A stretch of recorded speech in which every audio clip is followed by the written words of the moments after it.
Hello everyone, myself Sanjeev Sharma and welcome back to Modulation Institute. As you all know, मैं यहाँ पहले भी पढ़ा चुका हूँ but that was in Modulation Institute, but this is Modulation Institute 2.0 and जैसा कि ये क्वेरीज आई थी कि इलेक्ट्रिकल मशीन्स का रिक्वायरमेंट है सिलेबस का, तो दैट्स वाई ये दूसरा सब्जेक्ट हम लेके आए हैं electrical machines.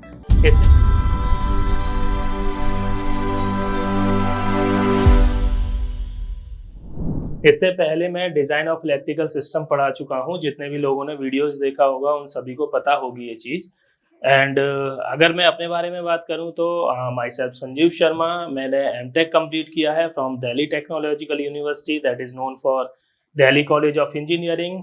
And lastly I was serving in ST Microelectronics, that was a semiconductor company in greater Noida. And teaching में मुझे अबाउट 3 ईयर का एक्सपीरियंस है, जो कि मैंने यहाँ दिल्ली में वेरियस कोचिंग्स में जहाँ पढ़ाया है। तो स्टार्ट करते हैं। एंड हाँ, one most important thing that modulation institute से जुड़े हुए भी मुझे एटलीस्ट 2 ईयर्स का टाइम हो चुका है।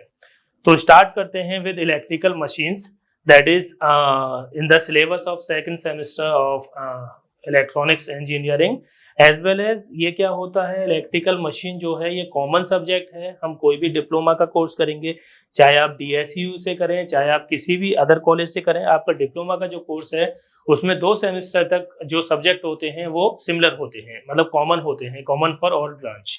अगर आपकी इलेक्ट्रॉनिक्स है, इलेक्ट्रिकल है, सिविल, मैकेनिकल, सभी ब्रांच के लिए सिलेबस सेम होता है।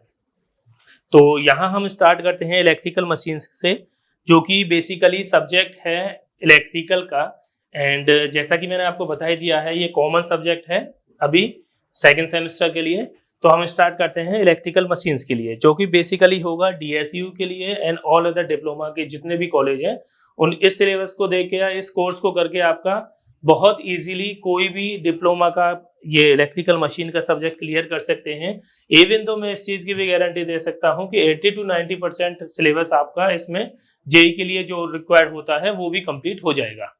क्योंकि क्या होता है, JEE में भी मशीन्स आती हैं। जैसे इलेक्ट्रिकल की मैं बात करूँ तो उसमें मशीन पूछी जाती है, मशीन का अच्छा खासा वेटेज आता है JEE के एग्जाम में। तो यहाँ इस लेक्चर से जो आगे लेक्चर्स आएंगे, ये मशीन का पूरा सिलेबस से, मशीन की पूरी प्लेलिस्ट से आप वो भी इजीली, मतलब 80 to 90%, मैं ये नहीं कहूँगा 100%, क्योंकि कुछ एक टॉपिक्स रह जाएंगे जो कि रहते हैं, बट 80 to 90% आप चीजें यहाँ से कवर कर सकते हैं। ठीक है, तो यहाँ हम स्टार्ट करते हैं इलेक्ट्रिकल मशीन से। बेसिकली अगर इलेक्ट्रिकल मशीन की मैं बात करूँ तो इसमें हम 4 मशीन्स को पढ़ते हैं। First one is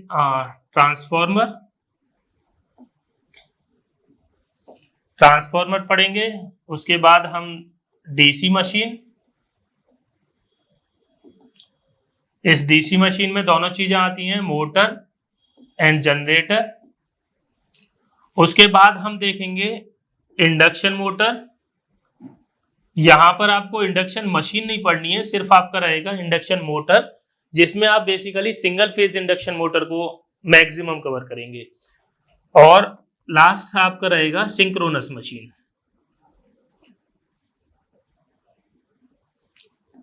synchronous machine में क्या होगा, सिंक्रोनस मोटर रहेगी और सिंक्रोनस जनरेटर रहेगा। बेसिकली ये 4 टॉपिक हमको कवर करने हैं जो मेजर है, ये मैंने आपको बता दिया है। ट्रांसफॉर्मर पढ़ेंगे, उसके बाद DC मशीन पढ़ेंगे, उसके बाद इंडक्शन पढ़ेंगे और लास्टली सिंक्रोनस पढ़ेंगे। ये 4 मशीन होती हैं, चाहे आप SSC JEE में देख लीजिए या डिप्लोमा में देख लीजिए, इवन BTech में भी देख लीजिए, गेट तक यही 4 चीजें पूछी जाती हैं। मतलब इलेक्ट्रिकल मशीन का ये मेजर जो टॉपिक है वो यही है। ठीक है, तो स्टार्ट करते हैं हम ट्रांसफॉर्मर से।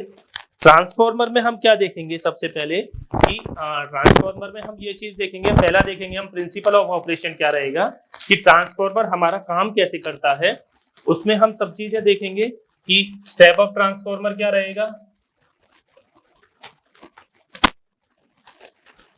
ये मैं लिख रहा हूं, ये ट्रांसफॉर्मर ही है X-MER, and step up and step down transformer.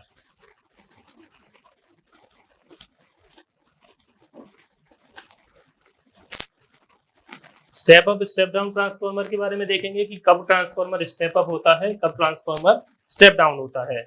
उसके बाद हम कंस्ट्रक्शन देखेंगे बेसिकली इसका, कि ट्रांसफॉर्मर, अगर मुझे कोई भी ट्रांसफॉर्मर कंस्ट्रक्ट करना है तो मैं कंस्ट्रक्ट कैसे करूंगा उस चीज को। कंस्ट्रक्शन के साथ साथ हम ये भी देखेंगे कि इसका जो कोर होता है वो मैग्नेटिक कोर होता है, वो मैग्नेटिक कोर कैसे यूज होता है, क्या इसका यहाँ सिग्निफिकेंस है, क्या बेनिफिट्स हैं हमें मैग्नेटिक कोर यूज करने के, ये सारी चीजें देखेंगे। नेक्स्टली हम आएंगे तो हम देखेंगे ये प्रिंसिपल ऑफ ऑपरेशन हो गया। उसके बाद हम देखेंगे ईएमएफ इक्वेशन, ट्रांसफॉर्मर की जो ईएमएफ इक्वेशन होती है उसको डिराइव करेंगे, वो कैसे आती है, बेसिकली उसका डेरिवेशन ही इंपॉर्टेंट है, न्यूमेरिकल तक तो अभी कोई बात नहीं है। उसके बाद हम देखेंगे करंट एंड वोल्टेज का relation in case of transformer, transformer में वोल्टेज और करंट एक दूसरे से कैसे रिलेटेड होते हैं वो चीजें देखेंगे। साथ के साथ यहाँ पर हम देखेंगे टाइप ऑफ ट्रांसफॉर्मर। इस टाइप में क्या देखेंगे हम, shell type and core type. Shell type और कोर टाइप दोनों देखेंगे। सेल टाइप कोर टाइप में फिर हम एक तरीके से कंपैरिजन करेंगे, विच वन इज बेटर, किसमें क्या अच्छी क्वालिटी होती है, किसका क्या फीडबैक है, किसका क्या ड्रॉबैक है, क्या एडवांटेजेस है, ठीक है। उसके बाद अगर आगे मैं बात करूं तो इन दोनों का कंपैरिजन हो जाएगा। उसके बाद ट्रांसफॉर्मर वाइंडिंग के बारे में भी थोड़ा सा इंट्रोडक्शन लेंगे कि ट्रांसफॉर्मर में कौन कौन सी वाइंडिंग होती है। जैसे अगर मैं बात करूं बेसिकली कंस्ट्रक्शन बेसिस पे, तो कंस्ट्रक्शन बेसिस पे हम देखते हैं कि प्राइमरी वाइंडिंग होती है और सेकेंडरी वाइंडिंग होती है। प्राइमरी और सेकेंडरी इन दोनों का रिलेशन देखेंगे पहले। इनमें कन्वर्जन कैसे करना होगा हमें, हम प्राइमरी टू सेकेंडरी कैसे जाएंगे, सेकेंडरी टू प्राइमरी कैसे जाएंगे, कैसे हम रेजिस्टेंस को ले जाएंगे प्राइमरी टू सेकेंडरी, वोल्टेज के लिए सेम, करंट के लिए, पावर के लिए, सब चीज हम देखेंगे क्या रिलेशन रहेगा। कि अगर फॉर एग्जांपल मेरा करंट प्राइमरी में है, मुझे सेकेंडरी में वो लेके जाना है, तो उसके लिए क्या रिलेशन रहेगा। और जनरली इसकी वाइंडिंग की बात करें, जो टाइप ऑफ वाइंडिंग की बात करें, तो वो होती है concentric winding and sandwiched winding. थोड़ा सा इंट्रोडक्शन इसका भी लेंगे, concentric winding and sandwich winding.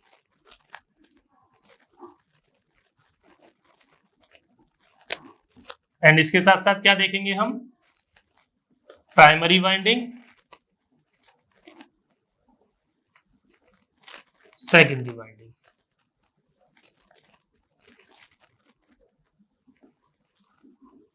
And इसके रिलेशंस, ठीक है, यहां तक हो जाएगा। उसके बाद कंस्ट्रक्शन का मैंने आपको बता दिया। फिर हम पढ़ेंगे कि एप्लीकेशन क्या है ट्रांसफॉर्मर की in case of electronic engineering, ठीक है। क्या क्या एप्लीकेशन हम यूज करते हैं ट्रांसफॉर्मर की इलेक्ट्रॉनिक इंजीनियरिंग में, वो चीजें देखेंगे। उसके बाद हम पढ़ेंगे ऑटो ट्रांसफॉर्मर। ऑटो ट्रांसफॉर्मर में भी सेम चीज है। ऑटो ट्रांसफॉर्मर में भी हम देखेंगे कि इसमें क्या होता है, बेसिकली यहाँ भी additive polarity and subtractive polarity, दो पोलरिटीज में ये वर्क करता है। ऑटो ट्रांसफॉर्मर के लिए हम देखेंगे यहाँ एडिटिव पोलरिटी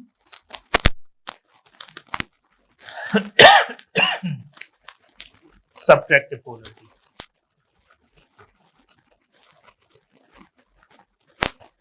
ऑटो ट्रांसफॉर्मर की बात करें तो इसकी एफिशिएंसी जनरली ज्यादा होती है एक आइडियल ट्रांसफॉर्मर से।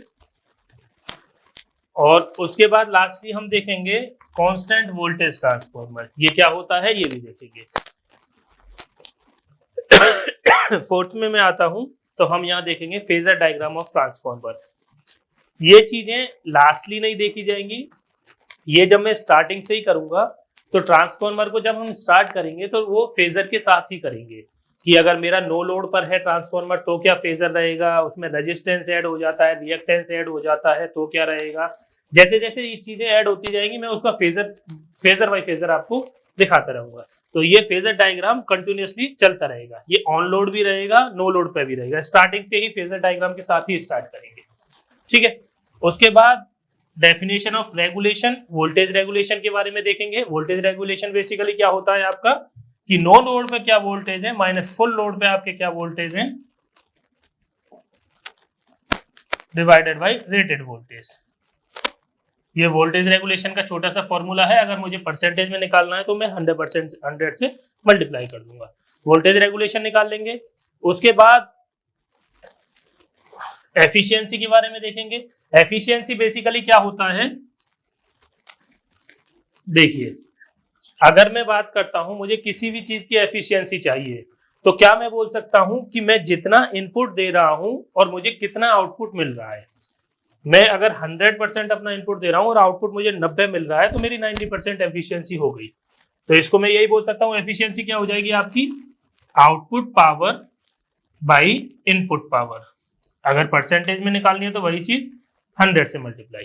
ठीक है, आउटपुट पावर, मुझे आउटपुट पे कितनी पावर मिल रही है और मैंने इनपुट पे कितनी पावर दी है। इसको दूसरे टर्म में मैं ये भी लिख सकता हूं कि मैंने इनपुट पर जो पावर दी है और जो भी लॉसेज हो रहे हैं, कोई भी मशीन की अगर मैं बात करता हूं तो उसमें क्या होता है, लॉसेज होते हैं, इसी की वजह से एफिशिएंसी को हम देखते हैं।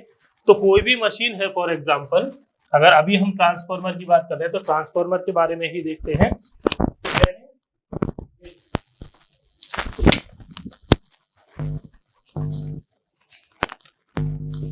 मैंने यहाँ पर इनपुट पर कोई भी power the, that is P input.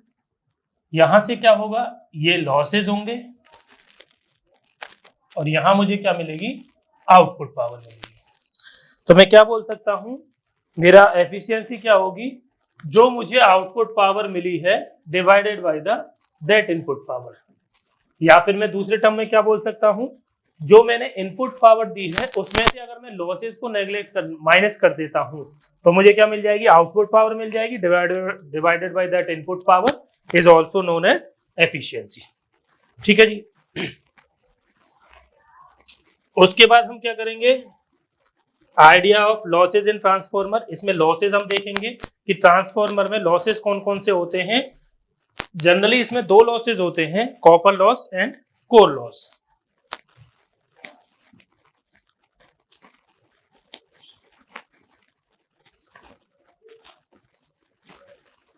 यहां हम क्या देखेंगे, लॉसेज इन ट्रांसफॉर्मर।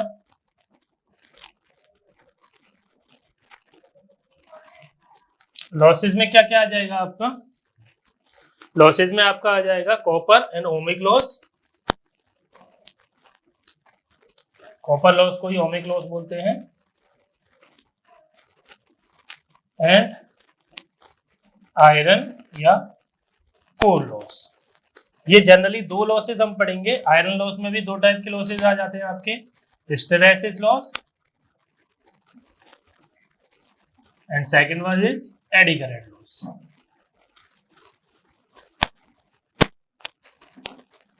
ठीक है जी। तो ये दो टाइप के लॉसेज जनरली हम देखेंगे। उसके बाद हम देखेंगे open circuit and short circuit test. तो यहाँ क्या होता है, जैसे कि ट्रांसफॉर्मर के बारे में मैंने आपको बताया कि एक प्राइमरी वाइंडिंग होती है, एक सेकेंडरी वाइंडिंग होती है। तो अगर मैं सेकेंडरी वाइंडिंग को ओपन कर देता हूं, सेकेंडरी वाइंडिंग अगर मेरी ओपन हो जाती है तो क्या आएगा, सेकेंडरी वाइंडिंग अगर मेरी ओपन हो जाती है तो क्या क्या कंडीशंस रहेंगी। और दूसरा क्या होगा कि सेकेंडरी वाइंडिंग अगर मेरी क्लोज हो जाती है या शॉर्ट हो जाती है, सॉरी क्लोज तो नहीं कहेंगे इसको, अगर मैं सेकेंडरी वाइंडिंग को शॉर्ट कर देता हूं। इस पे जनरली हम इसके साथ साथ न्यूमेरिकल भी देखेंगे, इसका थ्योरी भी देखेंगे, इसका न्यूमेरिकल भी देखेंगे। अगर मैं न्यूमेरिकल पॉइंट ऑफ व्यू से बात करूं तो देखो, इसका डेरिवेशन इंपॉर्टेंट है, ईएमएफ इक्वेशन जो हम निकालेंगे। उसके बाद एक दो न्यूमेरिकल ऑटो ट्रांसफॉर्मर पे देखेंगे।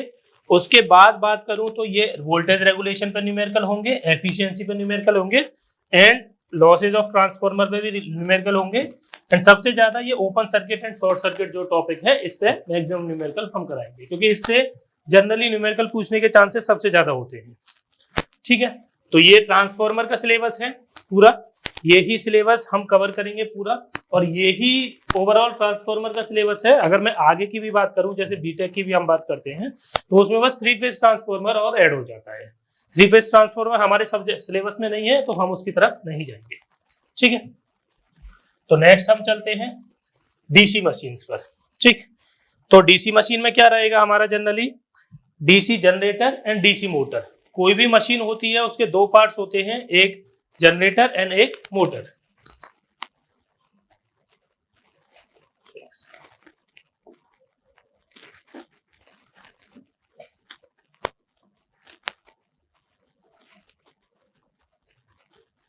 ठीक है।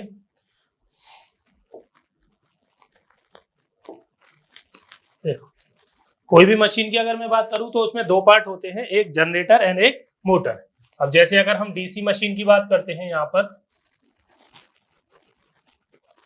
तो डीसी मशीन में आपका क्या रहेगा, एक DC generator and secondary DC motor. हमको सिलेबस में क्या करना है, ये DC generator and DC motor का ही कंस्ट्रक्शन देखना है एंड वर्किंग प्रिंसिपल देखना है। इनका हमें जनरली क्या देखना है, कंस्ट्रक्शन, कि हम जनरेटर एंड मोटर को कैसे कंस्ट्रक्ट कर सकते हैं, एंड वर्किंग प्रिंसिपल।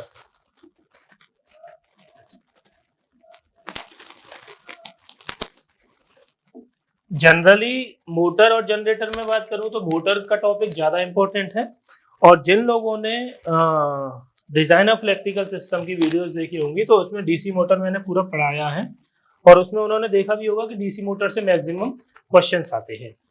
ठीक, उसके बाद अगर मैं बात करता हूं, फर्स्ट हम पढ़ेंगे DC generator, working principle of DC generator मैंने बता ही दिया, construction detail and EMF equation.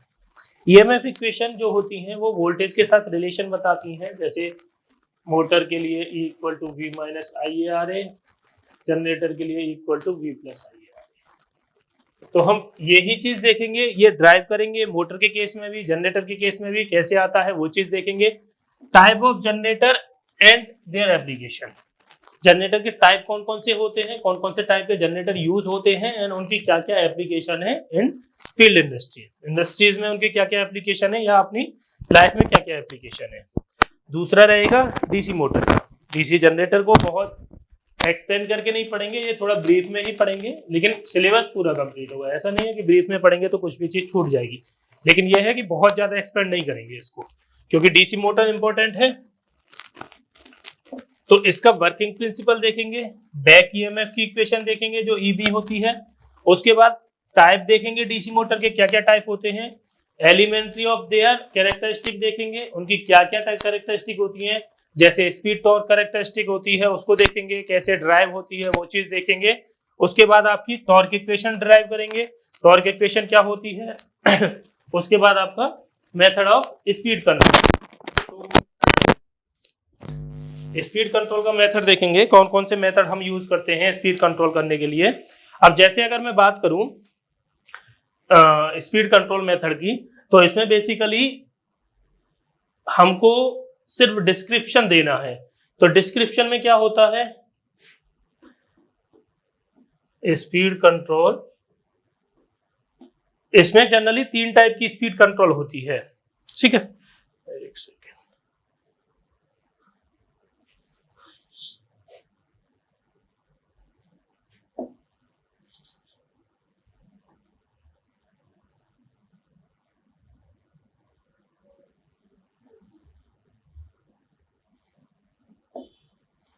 Speed control की अगर मैं बात करूं तो 3 टाइप की स्पीड कंट्रोल हम यहां देखेंगे। पहला होगा armature voltage control method,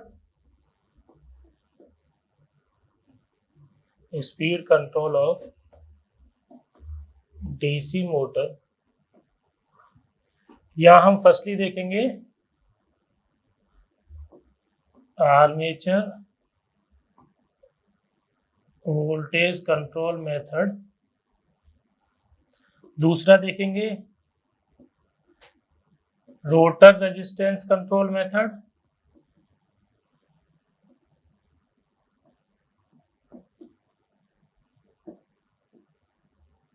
and तीसरा देखेंगे फील्ड फ्लक्स कंट्रोल मेथड। तो इन तीनों में क्या होता है, यहां अगर मैं बात करूं वोल्टेज कंट्रोल में, यहां क्या होता है, आपका जो टर्मिनल वोल्टेज होता है वो वेरिएबल होता है, ये टी है, ये टी है।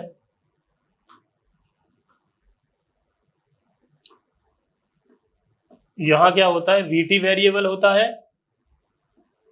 रोटर रेजिस्टेंस में मैं बात करूं, यहां आर वेरिएबल होता है,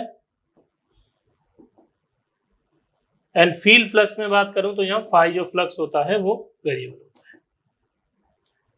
ठीक है, तो ये चीजें हम जनरली देखेंगे आपकी speed control of DC motor में। उसके बाद ये आएगा starter of DC machine.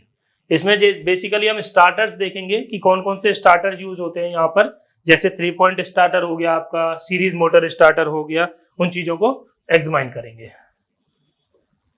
3 point starter,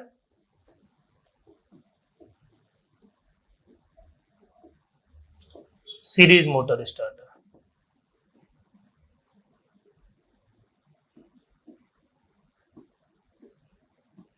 ठीक है, ये है सिलेबस आपका डीसी मशीन का।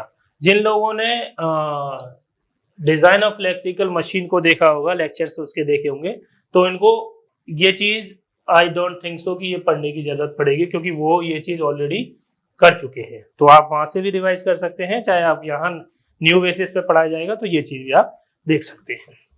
ठीक, अब थर्ड आ जाता है आपका इंडक्शन मोटर। इंडक्शन मोटर आपको बहुत ज्यादा वास्ट में नहीं पढ़नी है, क्योंकि 3 फेज इंडक्शन मोटर आपको ज्यादा नहीं पढ़नी है। आपको बेसिकली जो पढ़नी है वो सिंगल फेज इंडक्शन मोटर पढ़नी है।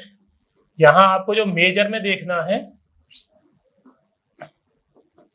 वो सिंगल फेज इंडक्शन मोटर देखना है। ठीक है, तो सिंगल फेज इंडक्शन मोटर में हम क्या क्या पढ़ेंगे? सबसे पहली बात वही कंस्ट्रक्शन एंड वर्किंग प्रिंसिपल।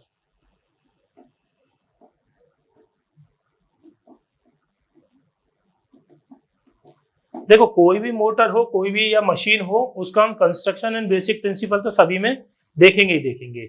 अब हम आगे डिसाइड करेंगे कि क्या क्या सिलेबस में दे रखा है, उसी के अकॉर्डिंग पढ़ेंगे। ठीक है, अब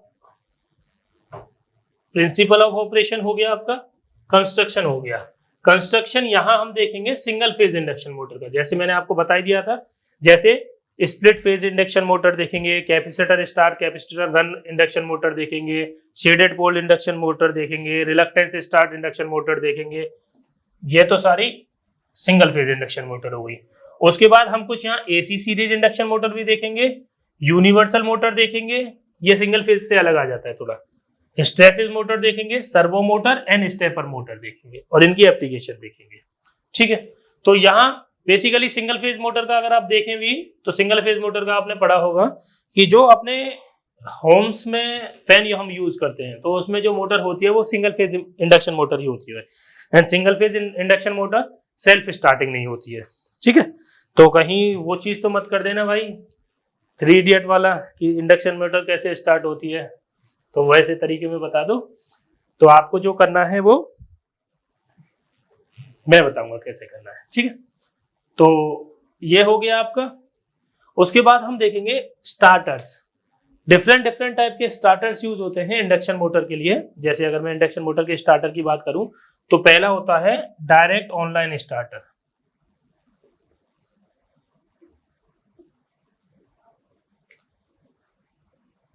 जिसको हम DOL स्टार्टर भी बोलते हैं।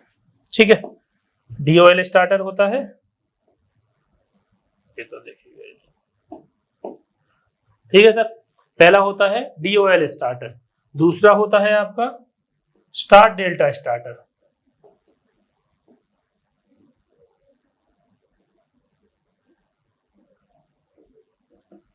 थर्ड होता है ऑटो ट्रांसफॉर्मर स्टार्टर,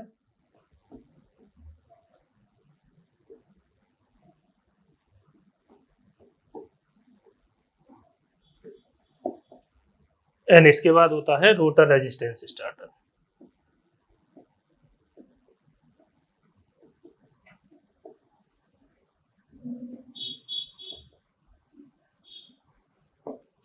बेसिकली जो हम देखेंगे वो इन चारों स्टार्टर्स को ही देखेंगे।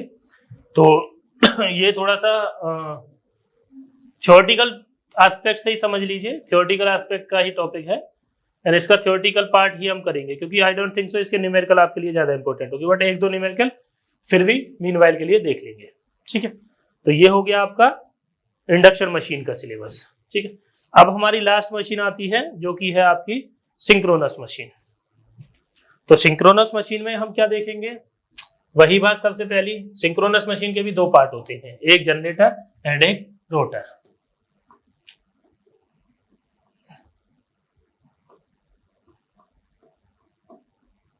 पहला जनरेटर और दूसरा मोटर। कोई भी मशीन होती है, चाहे सिंक्रोनस हो, चाहे इंडक्शन हो, चाहे डीसी मशीन हो, कोई भी मशीन हो, इनके दो पार्ट्स होते हैं, पहला जनरेटर, दूसरा मोटर।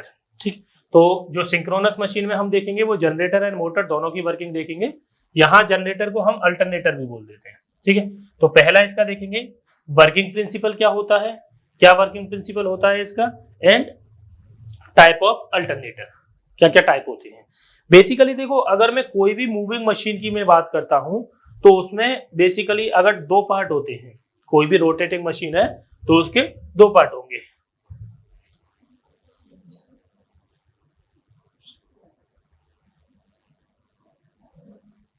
एनी रोटेटिंग मशीन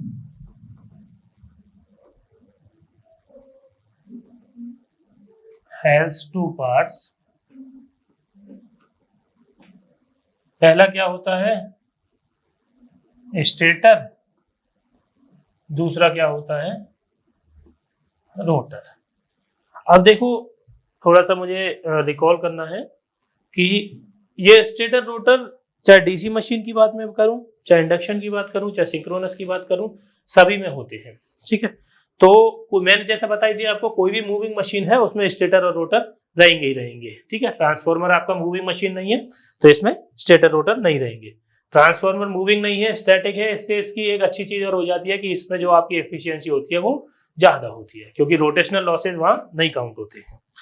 तो आपका फर्स्ट पार्ट हो गया स्टेटर एंड सेकंड पार्ट हो गया आपका रोटर। अब सिंक्रोनस के केस में हम यहाँ पर दो टाइप के रोटर पढ़ते हैं, पहला होता है सिलेंड्रिकल रोटर और दूसरा होता है salient pole rotor. Cylindrical rotor, दूसरा होता है salient pole rotor.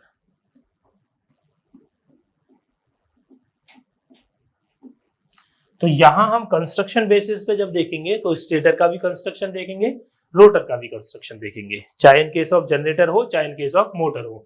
And rotor construction में दोनों मशीन, दोनों मोटर्स को पढ़ेंगे, सिलेंड्रिकल मोटर को भी पढ़ेंगे एंड सैलिएंट पोल मोटर को भी पढ़ेंगे कि कंस्ट्रक्शन में अगर रोटर में हम सिलेंड्रिकल पोल यूज करते हैं तो उसके क्या क्या इफेक्ट आते हैं, क्या क्या बेनिफिट है, क्या क्या ड्रॉबैक है। सेम चीज हम देखेंगे सैलिएंट पोल रोटर में कि अगर हम सैलिएंट पोल रोटर को देख रहे हैं तो उसके क्या क्या बेनिफिट हैं, क्या क्या ड्रॉबैक्स हैं, सारी चीजें हम कवर करेंगे। ठीक है, वैसे यहाँ ब्रीफ डिस्क्रिप्शन बोला है क्योंकि अल्टरनेटर का है, रोटर के लिए मोटर के लिए भी हम ये चीज देखेंगे। तो मोटर के लिए पूरा स्टेटर का कंस्ट्रक्शन, रोटर का कंस्ट्रक्शन, रोटर में भी सैलिएंट पोल हो गया आपका, सिलेंड्रिकल हो गया, ये पूरा देखेंगे। ठीक है, उसके बाद अगर मैं नेक्स्ट की बात करता हूं तो ये आपका हो गया working principle, construction detail. Same हम देखेंगे मोटर में भी, मैंने यहाँ आपको बता ही दिया। यहाँ पर वर्किंग प्रिंसिपल दोनों का देखेंगे, टाइप ऑफ देखेंगे एंड कंस्ट्रक्शन डिटेल देखेंगे। तो कंस्ट्रक्शन डिटेल में यही आता है आपका stator and rotor. And rotor में भी दोनों चीजें आपके देखेंगे कि सैलिएंट पोल रोटर में क्या होगा आपका और सिलेंड्रिकल रोटर में आपका क्या होगा। ठीक है, उसके बाद अगर मैं आगे की बात करूं तो वेक्टर डायग्राम देखेंगे इसका। Effect of excitation on armature current and power factor, कि एक्साइटेशन का इफेक्ट क्या होता है। फॉर एग्जांपल अगर मैं ई बढ़ा रहा हूं या ई को मैं कम कर रहा हूं तो मेरा इफेक्ट क्या क्या आएगा, आर्मेचर करंट दैट इज आईए पर एंड पावर फैक्टर जो फाई होता है। ठीक है, कॉस फाई जो होता है उस पर आपका क्या क्या इफेक्ट आएगा कि अगर मैं ई इंक्रीज कर रहा हूँ, डिक्रीज कर रहा हूँ तो उसके क्या क्या इफेक्ट रहेंगे आपके करंट पर, पावर फैक्टर पर, और हम 2-3 टर्म्स और देखेंगे फ्लक्स वगैरह पर भी क्या इफेक्ट रहेगा। ठीक है, उसके बाद आपका सिंक्रोनस कंडेंसर के बारे में देखेंगे कि सिंक्रोनस कंडेंसर क्या होता है, क्या काम करता है, क्या क्या इसमें टाइप्स होते हैं, वो सारी चीजें भी कवर करेंगे। उसके बाद आपका एप्लीकेशन ऑफ सिंक्रोनस मशीन, तो एप्लीकेशन देखेंगे हम सिंक्रोनस मशीन की क्या क्या एप्लीकेशन होती हैं, वो चीजें भी साथ ही साथ कवर करेंगे। सिंक्रोनस मशीन का एप्लीकेशन देखेंगे और इतना ही आपका सिलेबस है। कंप्लीट सिलेबस की अगर मैं बात करूं तो ये ही है आपका कंप्लीट सिलेबस। ठीक है, तो हमने जनरली, अगर मैं इसको ब्रीफ में एक बार डिस्क्राइब कर देता हूं तो हमने क्या क्या देखा है यहाँ पर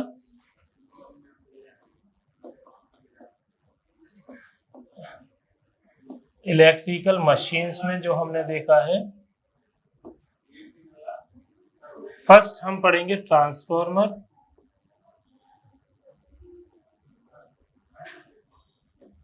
इसमें सारी चीजें मैंने आपको बताई थी कि इसका कंस्ट्रक्शन, देखो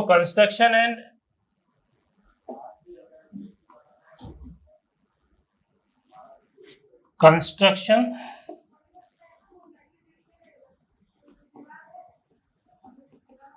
एंड वर्किंग प्रिंसिपल,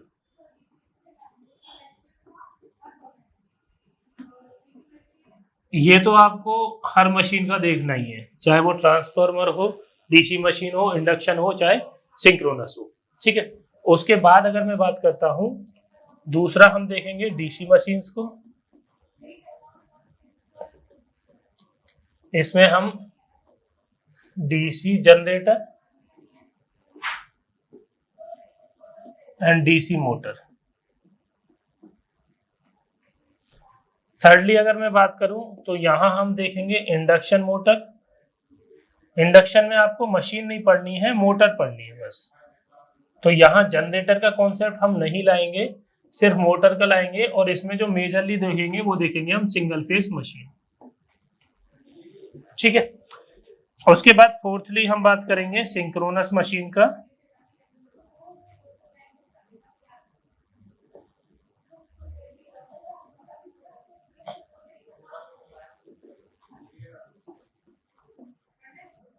इसमें मोटर और जनरेटर दोनों का कॉन्सेप्ट देखेंगे कि मोटर कैसे वर्क करती है, जनरेटर कैसे करता है। मैंने बता दिया जनरेटर इतना ज्यादा इंपॉर्टेंट नहीं है एज कम्पेयर टू मोटर, क्योंकि मोटर ही इंडस्ट्री में जनरली ज्यादा यूज होती है। तो हम जो प्रायोरिटी देंगे वो मोटर को देंगे, रेदर देन जनरेटर के हम प्रायोरिटी जो देंगे वो मोटर के लिए देंगे सभी में, चाहे डीसी हो चाहे इंडक्शन आई मीन सिंक्रोनस हो। तो हम यहाँ जो प्रायोरिटी बेसिस पे देखेंगे वो मोटर को देखेंगे। तो ये टोटल सिलेबस है आपका इलेक्ट्रिकल मशीन का सेकंड सेमेस्टर के लिए for any diploma and specially for DSEU and diploma के लिए आपका ये सिलेबस है एंड ऑल अदर डिप्लोमा।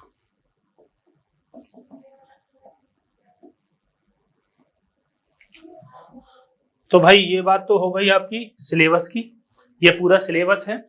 अगर आपको इसमें कोई भी क्वेरी है, कोई भी डाउट है, कैसे क्लासेस रहेंगी, क्या शेड्यूल रहेगा एंड क्या मतलब कोई भी डाउट है आपका क्लासेस से अकॉर्डिंग हो, चाहे टीचिंग से अकॉर्डिंग हो, चाहे मतलब किसी भी चीज से अकॉर्डिंग हो, इंस्टीट्यूट के बारे में आपको जानना हो, या कुछ भी आपको कोई भी क्वेरी है या कोई भी आपको इंफॉर्मेशन चाहिए, तो आपको क्या करना है, जस्ट ये मॉड्यूलेशन इंस्टीट्यूट 2.0 ऐप को डाउनलोड कर लेना है। पहले मॉड्यूलेशन इंस्टीट्यूट था, अब 2.0 आ गया है, सेकंड वर्जन में आ गए हैं।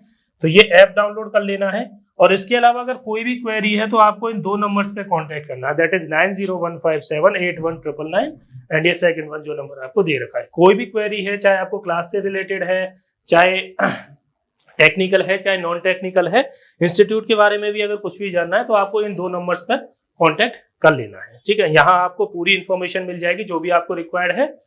तो आज के लिए इतना ही काफी है। ये सिलेबस का पूरा एकदम डिटेल में डिस्क्रिप्शन था कि आपको क्या क्या चीजें पढ़नी है, क्या क्या इंपॉर्टेंट है, क्या क्या कम इंपॉर्टेंट है, वो भी मैंने साथ के साथ आपको मेंशन करा दिया है कि जैसे मैंने आपको बता दिया डीसी में मोटर ज्यादा इंपॉर्टेंट है एज कम्पेयर टू जनरेटर, तो वो चीजें भी मैंने आपको कंप्लीट कराई दी हैं। तो यहाँ से आप पूरा एग्जामाइन कर सकते हैं सिलेबस को, पूरी डिटेल में नॉलेज ले सकते हैं अबाउट द सिलेबस। आगे से हमारा सिलेबस स्टार्ट होगा और हम स्टार्ट करेंगे फ्रॉम द ट्रांसफॉर्मर। ट्रांसफॉर्मर में बिल्कुल बेसिक से स्टार्ट करेंगे।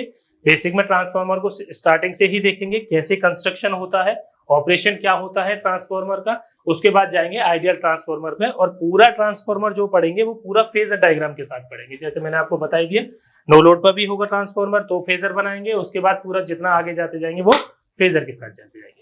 तो आज के लिए मेरे साइड से इतना ही था। Thank you for watching the video and ये मॉड्यूलेशन इंस्टीट्यूट 2.0 ऐप जरूर डाउनलोड कर लेना यार। Thank you.